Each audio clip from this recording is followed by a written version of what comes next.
بسم اللہ الرحمن الرحیم۔ السلام علیکم ورحمۃ اللہ وبرکاتہ۔ اسلامک اسکالر آفیشیل کے پیارے ناظرین، ہم امید کرتے ہیں کہ آپ خیریت سے ہوں گے۔ ہماری دعا ہے کہ اللہ پاک آپ کو خیر و عافیت سے رکھے۔ ناظرین، آج کی اس ویڈیو کے اندر میں آپ کو 7 مرتبہ سورۃ قدر پڑھنے کے آنکھوں دیکھے معجزات کے متعلق آگاہ کروں گا۔ ناظرین، یہ عمل سورۃ القدر کا میرا بتایا ہوا نہیں ہے، یہ حضرت علی کرم اللہ وجہہ الکریم کا بتایا ہوا ہے، لہٰذا ویڈیو کو آپ نے آخر تک دیکھنا ہے۔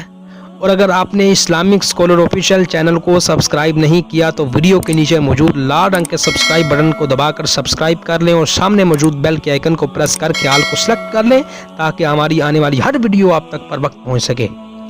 ناظرین، حضرت امیر المؤمنین حضرت مولائے کائنات علی المرتضیٰ شیر خدا کرم اللہ وجہہ الکریم فرماتے ہیں، جو کوئی شخص شب قدر میں سورہ قدر 7 مرتبہ پڑھتا ہے تو اللہ عز و جل اسے ہر بلا سے، ہر مصیبت سے، ہر پریشانی سے محفوظ فرما دیتا ہے۔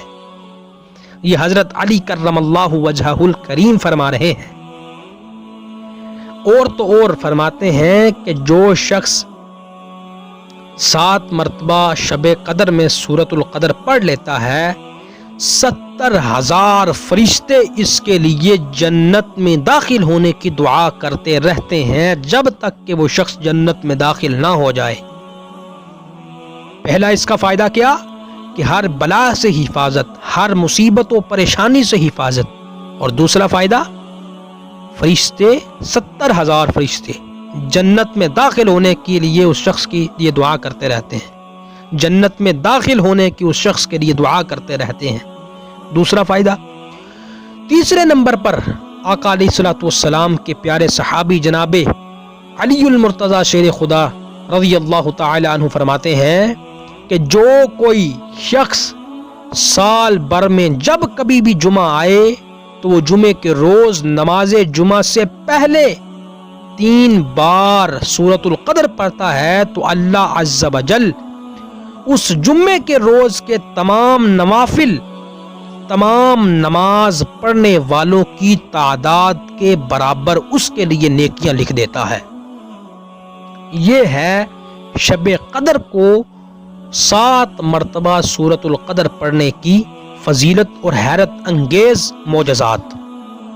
ناظرین، اس انفارمیٹو اور معلوماتی ویڈیو کو اپنے دوست، احباب، رشتہ داروں کے ساتھ ضرور شیئر کریں تاکہ آپ بھی صدقہ جاریہ کے اندر شامل ہو جائیں۔ اور اس ویڈیو کو آپ نے لائک ضرور کرنا ہے، چینل کو سبسکرائب ضرور کرنا ہے، اپنا اور اپنے دوستوں کا خیال بھی ضرور رکھنا ہے۔ ہمیں دیجیے اجازت۔ السلام علیکم ورحمۃ اللہ وبرکاتہ۔